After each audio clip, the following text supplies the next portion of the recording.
Assalamualaikum warahmatullahi wabarakatuh. Di sini saya akan memberikan penjelasan beberapa fitur yang ada di RTI Bisnis.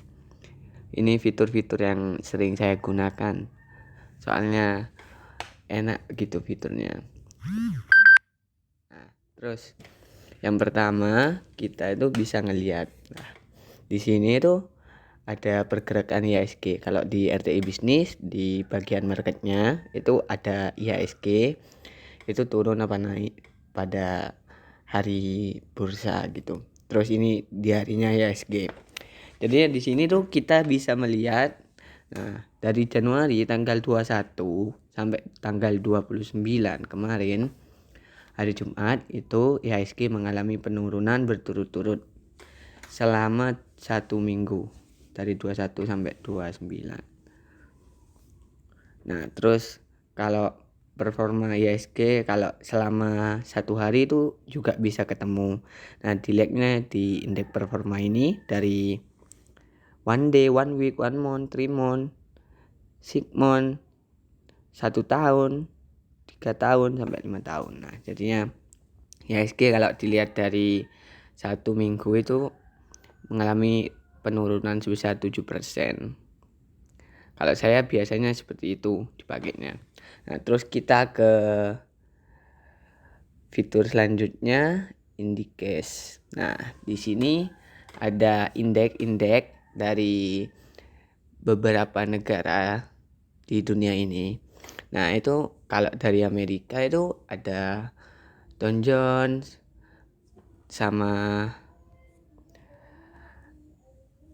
Dow Jones, Nasdaq, terus SP500 indeks. Nah, seperti itu. Nah, biasanya kalau di sini saya tuh ngelihatnya Dow Jones Future. Nah, terus Dow Jones Future ini minus. Nah, terus selain itu saya lihat-lihat indeks-indeks yang ada di Asia seperti di Jepang, di Tokyo, Hong Kong, Shanghai, Singapura, Jakarta, itu ya di Indonesia itu. Nah, terus kalau di Eropa itu ada London sama Frankfurt.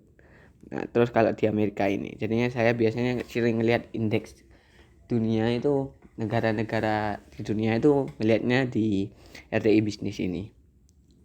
Biasanya kalau Dow Jones merah, kemungkinan besar biasanya itu IHSG ya juga ikut merah.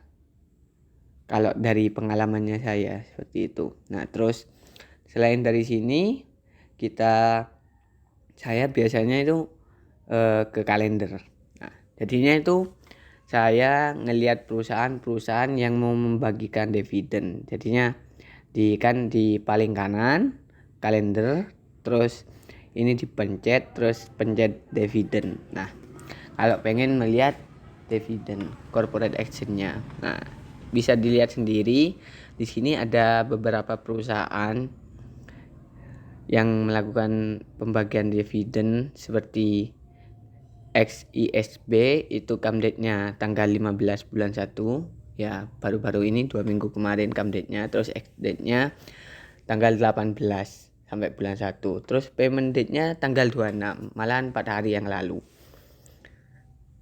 Kalau saya biasanya seperti itu, ngelihatnya di sini kalau pengen ngelihat pembagian dividennya. Nah, terus selain itu saya biasanya kalau mau nyari perusahaan, contoh perusahaan Adro. Nah, di sini saya biasanya melihat case statistiknya. Jadinya di sini tuh ketemu gitu. Kayak EPS-nya berapa, PBV-nya berapa, pernya berapa. Nah, bisa dilihat di Adro sendiri itu sekarang pernya 17 kali. Nah, itu sudah di atas 15 pernya. Nah, terus untuk PBV-nya sendiri itu masih di bawahnya 1, 0,71. Tapi kalau dilihat dari pernya itu masih lumayan tinggi, soalnya masih 17. Kalau seandainya di bawah 15 atau bahkan di bawahnya 10 sampai pernya 5 gitu, itu sudah masuk murah. Nah, terus dilihat lagi kayak ROA, nah, return on equity-nya itu 4%. Terus ROA-nya 2%. Nah, terus DER-nya itu 70%, masih di bawahnya 100 tapi kalau DER-nya. Nah, terus kan sudah lihat kayak rasionya. Nah, saya itu biasanya juga ngelihat finansialnya. Nah, seperti ini. Jadi ini di sini tuh bisa milih ini tahunan, anual.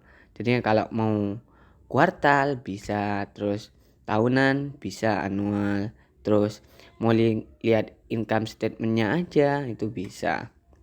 Nah, biasanya saya itu ngelihatnya itu yang tahunan, yang anual.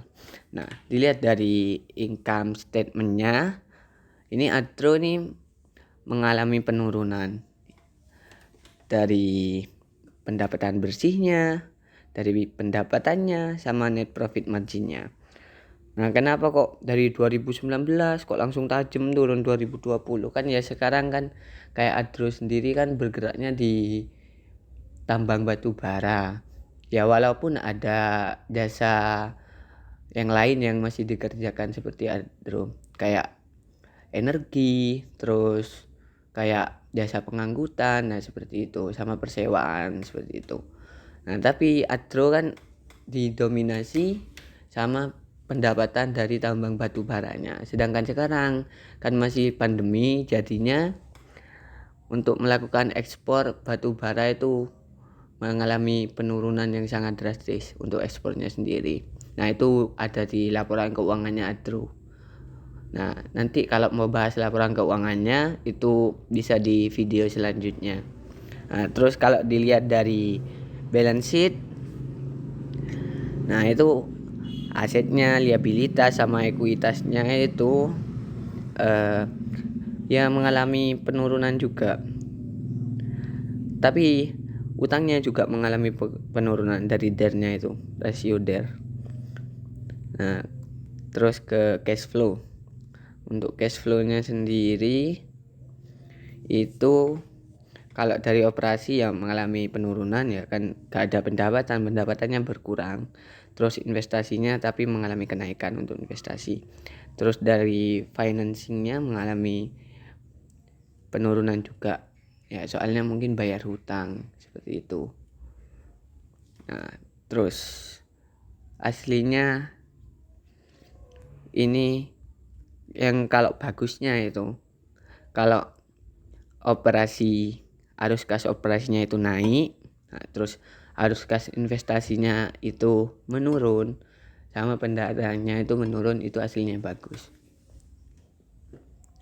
Ya, kita lanjut ke crop actionnya. Nah, untuk kayak Adro sendiri itu melakukan pembagian dividen itu 2 kali. Bisa dilihat di datanya ini.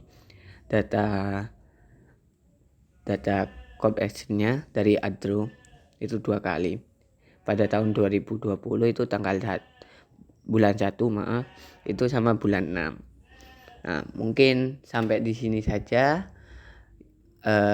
review singkat RTI bisnis.